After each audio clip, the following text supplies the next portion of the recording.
So guys, today we will talk about again hydrogen, which is continuing the chapter. So today there is a permutate process. In permutate process, what we are doing, we are only doing the softening of water. The hard water is being softened through this method. That method is considering as a permutate process. Now what the method is involving? The most important thing is a zeolite. Zeolite is a sodium aluminum silicate hydrate. Sodium aluminum silicate hydrate, that is considered as a zeolite. Zeolite is also represented as Z. In this reaction, it has been represented as Z also. That is zeolite, it is a type of catalyst. What we are doing, we have taken a vessel. In that vessel, inside we have taken porous sand, and after adding porous sand, there are a zeolite resin which is situated in between this vessel, and these are the portions of water. Through the inlet, we are pouring some hard water inside this vessel.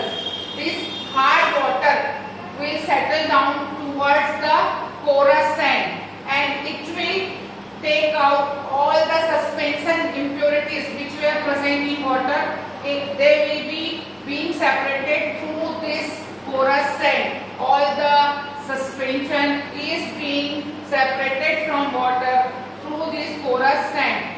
Now what will happen as water start rising up in the zeolite? There is a sodium which is a soft metal in comparison to calcium and magnesium.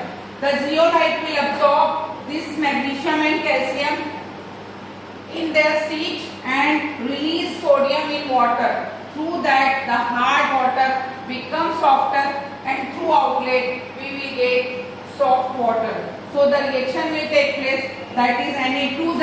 This is the zeolite. We are not writing the complete zeolite, we are using only Z. Na2Z, magnesium metallic impurities in water will convert magnesium zeolite, and sodium will release in water. Na2Z with calcium, we will form calcium zeolite, and again sodium will release in water. So through it the hard water will become softer. Now we are coming another method, that is ion exchange method or resin method.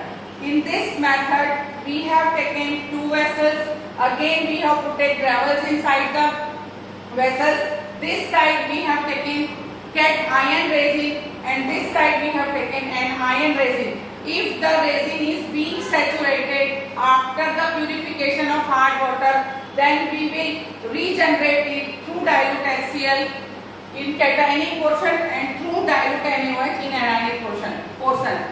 When it happens, when this resin is being saturated with the cations, impure cations and impure anions, then we will use dilute HCl or dilute NaOH only to regenerate this resin again. So what is happening? Inside these two vessels there are gravels, and this is the cation resin, this is the anion resin. We are adding hard water through this outlet. Water is pouring down towards the gravels. Again all the suspension impurities will be removed by this gravels. Then water will rising up and comes in the contact of cation resin. In case of cation resin, what is happening?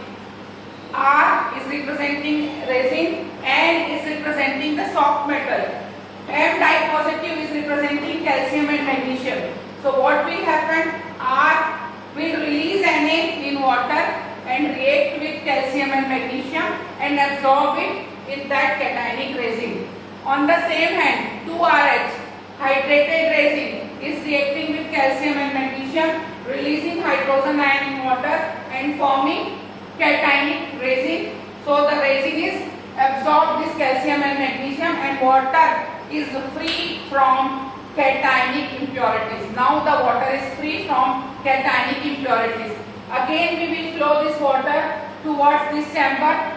If there is any impurities remain, definitely the gravels will absorb. And now the anionic portion, the anionic hardness, because we are knowing that water is being hard due to the presence of calcium and magnesium chloride. and calcium and magnesium sulfate. Calcium and magnesium are cationic impurities. Chloride and sulfates are anionic impurities. So through the anionic ion exchange resin, the resin will react with water, release OH ion in soft tip portion, and now this is formed RNH3. This RNH3 is the alkaline resin. This alkaline resin will react with an ion hardness of water, that is chloride and sulfate. So they will form compound with RNH3 X negative, means maybe here chloride or maybe here sulfate, and OH ion is released in water. Through it water is being softer. So this is the method of cation and anion exchange method, or which is also considered as a resin method, and that was permuted with the. This is all about hydrogen. Now we will start the new one.